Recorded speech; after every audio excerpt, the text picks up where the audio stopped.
사랑하는 은혜와 진리 장로교회 교우 여러분, 어젯밤도 평안하셨습니까? 오늘도 우리의 삶의 모든 순간마다 하나님의 권위를 인정하고 모든 일을 하나님의 뜻대로 진행하는 저와 여러분이 되시기를 주님의 이름으로 축원합니다. 오늘 새벽에 만나 본문은 사무엘상 25장입니다. 그 중에 20절부터 35절을 제가 읽어드리겠습니다. 아비가일이 나귀를 타고 산 호젓한 곳을 따라 내려가더니 다윗과 그의 사람들이 자기에게로 마주 내려오는 것을 만나니라. 다윗이 이미 말하기를 내가 이 자의 소유물을 광야에서 지켜 그 모든 것을 하나도 손실이 없게 한 것이 진실로 허사라. 그가 악으로 나의 선을 갚는도다.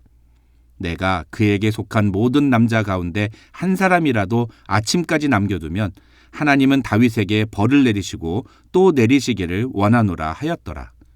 아비가일이 다윗을 보고 급히 나귀에서 내려 다윗 앞에 엎드려 그의 얼굴을 땅에 대니라. 그가 다윗의 발에 엎드려 이르되 내 주여 원하건대 이 죄악을 나 곧 내게로 돌리시고 여종에게 주의 귀에 말하게 하시고 이 여종의 말을 들으소서. 원하옵나니 내 주는 이 불량한 사람 나발을 개의치 마옵소서. 그의 이름이 그에게 적당하니 그의 이름이 나발이라. 그는 미련한 자니이다. 여종은 내 주께서 보내신 소년들을 보지 못하였나이다. 내 주여 여호와께서 살아계심을 두고 맹세하노니 내 주도 살아계시거니와 내 주의 손으로 피를 흘려 친히 보복하시는 일을 여호와께서 막으셨으니 내 주의 원수들과 내 주를 해하려 하는 자들은 나발과 같이 되기를 원하나이다. 여종이 내 주께 가져온 이 예물을 내 주를 따르는 이 소년들에게 주게 하시고 주의 여종의 허물을 용서하여 주옵소서. 여호와께서 반드시 내 주를 위하여 든든한 집을 세우시리니 이는 내 주께서 여호와의 싸움을 싸우심이요 내 주의 일생에 내 주에게서 악한 일을 찾을 수 없음이니이다. 사람이 일어나서 내 주를 쫓아 내 주의 생명을 찾을지라도 내 주의 생명은 내 주의 하나님 여호와와 함께 생명 싸개 속에 쌓였을 것이요 내 주의 원수들의 생명은 물매로 던지듯 여호와께서 그것을 던지시리이다.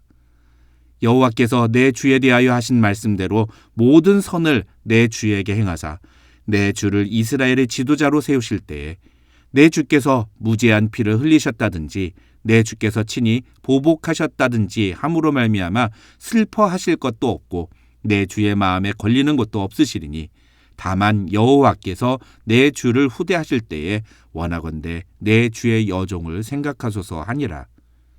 다윗이 아비가일에게 이르되 오늘 너를 보내어 나를 영접하게 하신 이스라엘의 하나님 여호와를 찬송할지로다. 또 네 지혜를 칭찬할지며 또 네게 복이 있을지로다. 오늘 내가 피를 흘릴 것과 친히 복수하는 것을 네가 막았느니라. 나를 막아 너를 해하지 않게 하신 이스라엘의 하나님 여호와의 살아계심을 두고 맹세하노니 내가 급히 와서 나를 영접하지 아니하였다면 밝는 아침에는 과연 나발에게 한 남자도 남겨두지 아니하였으리라 하니라. 다윗이 그가 가져온 것을 그의 손에서 받고 그에게 이르되 네 집으로 평안히 올라가라. 내가 네 말을 듣고 네 청을 허락하노라. 오늘 본문인 사무엘상 25장에는 다윗이 결혼한 부인들에 대한 이야기가 나옵니다. 먼저 2절부터 42절까지는 나발의 아내였던 아비가일이 어떻게 다윗의 아내가 되었는지에 대한 내용이 기록되어 있습니다. 이 내용을 간단하게 요약하면 사울을 피해 도망을 다니던 다윗이 나발이라는 부자에게 도움을 요청했는데 나발은 그런 다윗을 무시하고 다윗에게 무례하게 대합니다.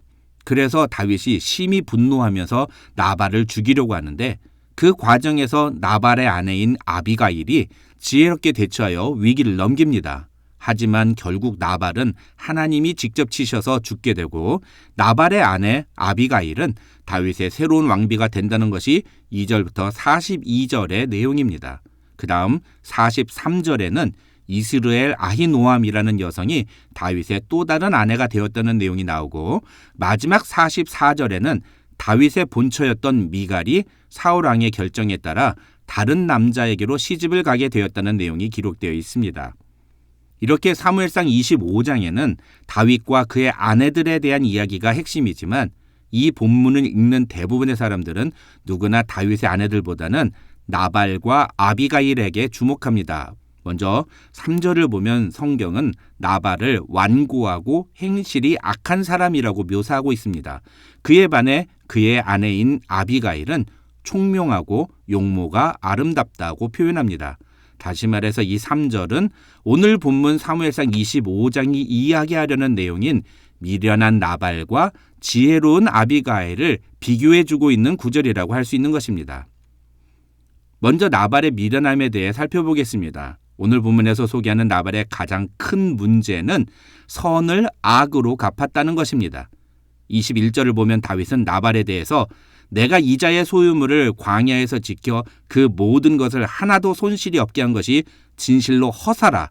그가 악으로 나의 선을 갚는도다 라고 말합니다. 그런데 그것만 문제가 아니었습니다. 10절로 11절을 보시면 나발은 다윗이 보낸 소년들에게 이런 말을 합니다. 다윗은 누구며 이새의 아들은 누구냐? 요즘에 각기 주인에게서 억지로 떠나는 종이 많도다. 내가 어찌 내 떡과 물과 내 양털 깎는 자를 위하여 잡은 고기를 가져다가 어디서 왔는지도 알지 못하는 자들에게 주겠느냐? 이 말은 나발이 다윗을 철저히 무시하며 모욕하는 말입니다. 나발은 다윗이 누구냐고 묻습니다. 이건 나발이 다윗을 진짜로 몰라서 하는 말이 아니라 그놈이 도대체 뭔데 나한테 도와달라고 요청을 하는 거냐 이런 뜻입니다. 그런데 그걸로도 모자라서 나발은 정말 해서는 안 되는 말까지 합니다. 바로 다윗의 아버지 이새를 언급하면서 다윗에 대해서 이새의 아들은 누구냐고 비아냥거린 것입니다. 유대인들은 우리나라 사람들보다도 가문과 족보를 중요하게 여기는 사람이라고 할 정도입니다. 그래서 자기 이름 앞에 누구의 아들, 누구 이런 식의 표현을 쓰기도 합니다. 그런데 이새의 아들은 누구냐라고 말을 하는 것은 나발이 다윗을 얼마나 우습게 보고 있는지, 그리고 이것은 결국 나발이 얼마나 미련한 사람인지를 보여주는 증거라고 할 수 있습니다. 반면에 아비가일은 어떻습니까? 남편 나발이 한 말과 행동을 들은 아비가일은 급히 떡 200덩이와 포도주 2가죽부대 그리고 요리한 양 5마리와 볶음곡식 5세야 즉 2말, 건포도 100송이, 무화과 200개를 나무에 싣고 다윗에게 찾아갑니다. 그리고 다윗 앞에 겸손하게 엎드리며 사죄하고 용서를 구합니다. 24절로 31절에 기록된 아비가일의 말을 보면 아비가일은 다윗에게 크게 3가지를 이야기합니다. 첫째, 아비가일은 자신의 남편 나발의 미련함에 대해서 정직하게 고백하며 용서를 구합니다. 둘째, 아비가일은 다윗에게 나발에 대한 복수를 다윗이 직접 하지 말고 하나님께 맡기라고 청원합니다. 아비가일은 하나님이 다윗의 억울한 마음을 갚아주실 것이라고 이야기합니다. 마지막으로 아비가일은 하나님이 반드시 다윗을 이스라엘의 왕으로 세우실 것이라고 말합니다. 이것은 그냥 듣기 좋으라고 하는 말이 아니라 하나님에 대한 분명한 믿음과 확신에 근거한 말이라고 학자들은 설명합니다. 이러한 나발과 아비가일의 모습을 통해 우리는 미련함과 지혜로움은 그가 하는 말을 통해서 드러난다는 사실을 알 수 있습니다. 나발이 미련함을 보여주는 또 다른 모습은 그가 작은 이익을 챙기기 위해 큰 이익을 놓쳤다는 것입니다. 다시 말해서 나발은 소탐대실한 사람이었다는 겁니다. 나발은 식량을 좀 나눠달라는 다윗의 요청을 거절합니다. 문제는 그냥 거절만 한 것이 아니라 다윗을 한껏 조롱까지 했다는 것입니다. 왜 나발이 이런 행동을 했을까요? 아마도 나발은 다윗이 사울왕에게 미움을 받고 쫓겨난 신세였기 때문에 다윗을 도와주는 것은 자신에게 전혀 이로울 것이 없다고 생각했을 것입니다. 어찌됐건 그는 그래서 다윗의 요청을 거절하지만 그런 자신의 행동이 자신에게 얼마나 큰 위기를 가져오는지를 전혀 알지 못했습니다. 나발은 다윗이 사울에게 쫓기는 신세라는 그 현재 상황만 보았습니다. 그러나 아비가일은 다윗에게 당신이 장차 이 나라의 왕이 될 것이라고 말합니다. 그래서 아비가일은 다윗을 마치 왕을 대하듯이 대합니다. 나발과 아비가일이 이런 태도의 차이를 보여준 이유는 바로 다윗에 대한 인식이 달랐기 때문이라고 할 수 있습니다. 나발에게는 그런 눈이 없었습니다. 우리는 이러한 눈을 가리켜서 영적인 분별력이라고 말합니다. 영적인 분별력은 신자의 삶에서 매우 중요한 것입니다. 히브리서 5장 14절을 보시면 영적으로 장성한 성도는 지각을 사용함으로 연단을 받아 선악을 분별한다고 성경은 말합니다. 또한 바울은 로마서 12장 2절에서 너희는 이 세대를 본받지 말고 오직 마음을 새롭게 함으로 변화를 받아 하나님의 선하시고 기뻐하시고 온전하신 뜻이 무엇인지 분별하도록 하라고 권면했습니다.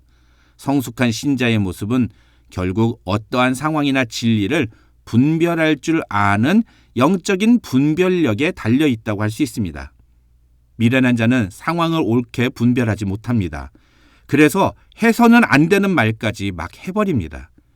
다른 사람의 선의를 악으로 갚기도 하고 작은 것을 챙기느라 더 큰 것, 더 중요한 것을 놓치기도 합니다. 그러나 지혜로운 사람은 반대입니다. 정확한 상황 판단을 통해서 문제를 바르게 해결해 나가며 자신이 해야 할 말과 하지 말아야 할 말이 무엇인지를 가려서 합니다. 뿐만 아니라 타인을 바르게 대하고 그 사람이 베푼 선에 대해 고마움을 표시할 줄 압니다. 오늘 말씀을 통해서 우리 자신을 돌아보았으면 좋겠습니다. 우리는 과연 지혜로운가 아니면 미련한가? 우리는 영적인 분별력을 가지고 있는가? 지혜로운 모습으로 하나님이 주시는 축복과 영광을 소유하는 우리 은혜아들리 장로교회 모든 교우들이 되시기를 주님의 이름으로 축원합니다.